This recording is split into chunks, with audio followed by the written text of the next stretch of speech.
Hi everyone, my name is Roslyn and upcoming second year na ko diri sa Mas FC. So, I am glad nga na-meet na ko ang OJT.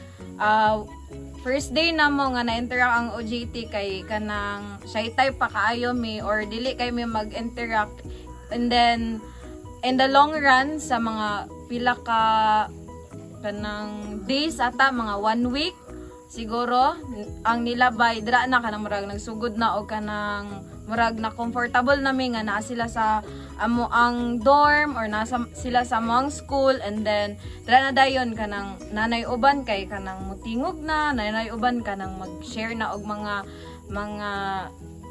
story about life, and then ang uban kay kanang nag-bond together, like for example kanang mga students and OJT nga same og kanang morning work, then kana sila murag mas taas ilahang band, and then thankful kayo since some of the OJTs na talk na ko, especially sa Ate Debbie, so kanang na share about sa iyahang life or about sa iyahang personal experiences, and then I am glad nga kanang same naay mga OJT nga same og mga kanang interest in life, napod may mga similarities, and then at the same time dili lang pud sa ako og sa OJT but also sa ako ang mga classmates. And then isa pa ba kanang at first pud no kanang ang ako ang thought sa ilaha kay sa mga OJT kay kanang murag mga snob since kanang gikan sila sa UM, abi na mo og kanang mas nila kay ahead kay lang tanaw sa sarili, pero kanang dito na ko nakita nga kanang kabalo sila makisama sa mga estudyante diriya, and then wala na ko na feel nga naay kanang barrier sa both students. So thank you and God bless. Hi, my name is Kantjan Gubot Blanza and first year, second semester. Then akong feedback sa mga OJT this year kay upload kan kay sila kanang dako kay sila tabang para sa mga kay bisan pipila lang ka panahon nga nakiguban mi na dako na kay amang naban sa ilaha marag as a family na, then ginatreat mi nila as a imanghod igsuon na, then as well as kami pod ginatreat namo sila as kuya ug ate. Then usapod among makuan kay kanang manghatag sila sudan sa jud na lami kayo mga ilang kuan, so also pod kanang butan jud kay sila sa amoa, then wala koy maingon sa ila kay bisan pipila lang gani kay mingawon gani mi sa ila pag muhawa na sila kay grabe among ban ba bisan pipila lang gud kaadlaw. So dako kay magpasalamat sa mga OJT karon na year. Maulan to akong feedback sa ila. Hi everyone, my name is Blossom P. Antaran. I am upcoming second year level this year. I have my friend. Hi everyone, my name is Criza Jane Montejo, so first year, second sem. And Asa man ako masulti sa OJT? Wow! First of all, sa ilaha kay thankful mi kay diri sila nasaag sa among school, and then sa mga masulti sa ilaha kay mga grabe kaayo ka giver. Especially buutan kaayo, like approachable kayo sila ang muuna og kuan kaning ask sa amo Tapos ito ba man like though ang some sila kay di ka na close, especially ang mga boys. Pero all good naman sila, mga pugihan pod sila, walay atik, makita man na namo kay we're observable. Uy, observable! Over! Bitaw, ako ra masulti sa mga OJT kay padayon na sa kinabuhi. So, nanako pabawon sa inyo ha? 3 A's. Ampo, amping, og abante kanunay. Buhay ay di karera. yes, Matik. Ay, ako dahil si Juan, Janice si Bitong first year, first sem. Then, ako kauban sa isa. Ako na si Juan Angelo Promisa, first year, first sem. So, ako din nagbantay sa animal side, ay ko na-assign. Then, sa kandingan ko na butang. Then, ang maingon ako before nga wala pang OJT, kanang okay ra gyapon kay syempre nakamo naman namon andan sugod pa sa una din pag-abot nga time nga naabot ang OJT, medyo nakusab nagaanbod gamay ang trabaho, pero napoy uban nga syempre di man ginato matag na ilang oras na uban nga dugay kay mo abot, pero sige lang normal man na kay part na sa eskwela. nanaambot mi sa una. Mualoy.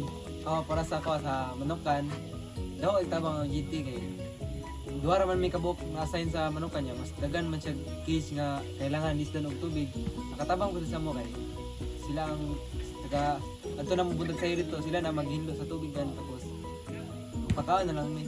Sila ko pinatabang. Then additional na po na ako. Apan po ko ron kay tungod kay nakashare po ko nga daway nga ako man gud ga inject diya sa mga smaller minerals, for example mga sheep o goat. So nakashare po ko sa mga OJT nga unsaon pag-apply, unsay sintomas uban sa mga sakit din na malipay po ko ta magtanaw sila bisag magkurog ang kamot balag mga usik basta kay nakatry lang. Na ako po na share sila ang gamay akong nga ibalan abot sa Manukan, abot sa mga vitamins say dapat nga say proper nga paggamit sa vitamins niya. Unsa siya nga adlaw gamiton, unsa siya nga tay sa kwan sa vitamins niya sa isang semana magkuan ring vitamins ni balik ha. Sa islag po tara basta pa man nga kabalo is lang gamay sa abot sa kwan experience. Then sa ko basta kung maabot medyo yung adlaw nga mo wala ka naman dyan yung mga OJT pero may na lang at least natabang sila ba kung gisulod po nila silang una-una po ang akong natudlo po nga ginagmay ana lang dyan ako maingon dyan sa kung naabot ang mga OJT diri. Hello everyone, I am March Pearl B. Panal, a faculty member here in Mount Apo Science Foundation College. First of all, we are happy na to have you here, the OJTs from UM. Nakita na mo ang maayong relasyon na na-build nila with our students. I am very happy to hear some stories about their interactions na with the OJTs. It was a give and take relationship. Our students learn from them and the OJTs also learn from our students. And I'm so happy to know that. And while it was a short experience, grabe ang impact sa OJT sa amuang lives. Na-active ang among mga students kay na sila na-interact na someone new. Nadasig sila kay permente lang man kami gud ilang makit-andari na-happy me kay maayo sila diri. Very respectful sa mga teachers. And I am very impressed kay kapulo na sila sa mga household chores, sama sa pagluto, pagpanilhig, pag-asikaso sa kwarto. Happy ko kay dili sila headache sa mua. I hope na ang OJTs maglambo sa ilang future. And yun lang. God bless and continue sa pagiging maayo sa inyong mga classmates. Continue to prosper and maging impactful mo sa toong community. Thank you so much. Hello, good day everyone. May hapon, Ako di si Arnel Bilabor and ako ay usa ka teacher diri sa Mount Apo Science Foundation College Incorporated. Kung asa dapit ang batch 4 nag-OJT. Usa lang ang ako ang maingon sa ilang performances, dako ka siya contribution especially sa time commitment being nga mahimo siyang example sa mga estudyante diri nahimo silang ates and kuya kay every morning kasi naami morning work sa hapon po na mi afternoon work.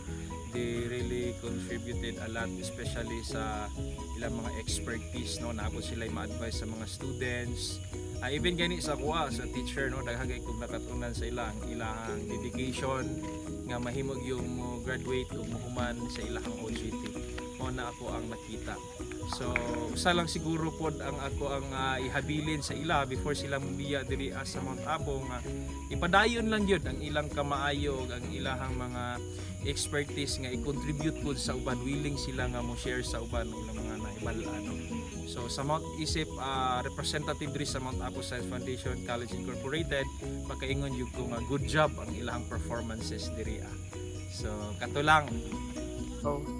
Hi vlog! So, good afternoon. I'm Micah Jane C. Monton, a faculty member of Mount Apo Science Foundation. So, my testimony about sa mga OJTs of batch 2025 sa UM Agroforestry is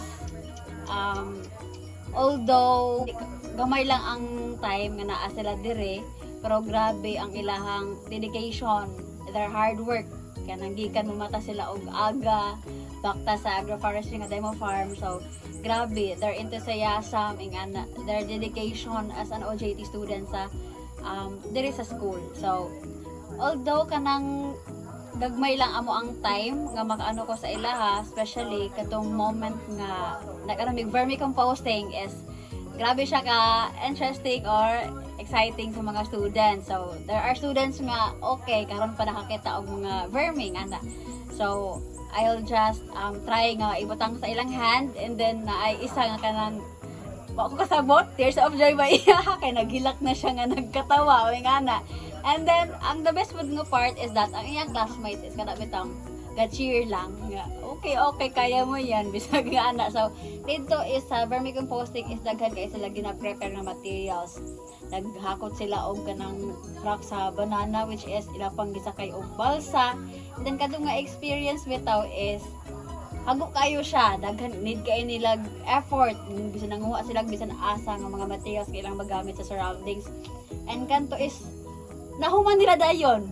Akong gina-expect last time man good is 1 week to siya namo gibuhat. Okay, 1 week to siya nga. Okay, nagchapa sila ing ani for a week in ilahan nahuman nila. I think mga 1 day or half day nahuman na nila. So grabe ka amazing. And then makita po nako during their stays sa Mount Apo is kanang sayo kay mo mata. tag alas ano na mga 4 or 5 gamatan na sila.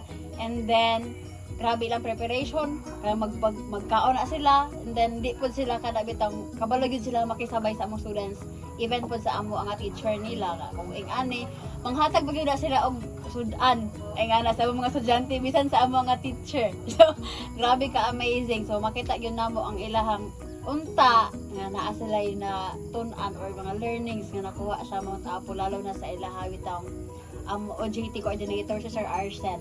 Makita na mga grabe ang ano ni Sir Arcel pag-care sa ilaha, pagtudlo ug pag-give kung unsa ang iyang knowledge sa ilaha. So mao lang siguro to. So thank you.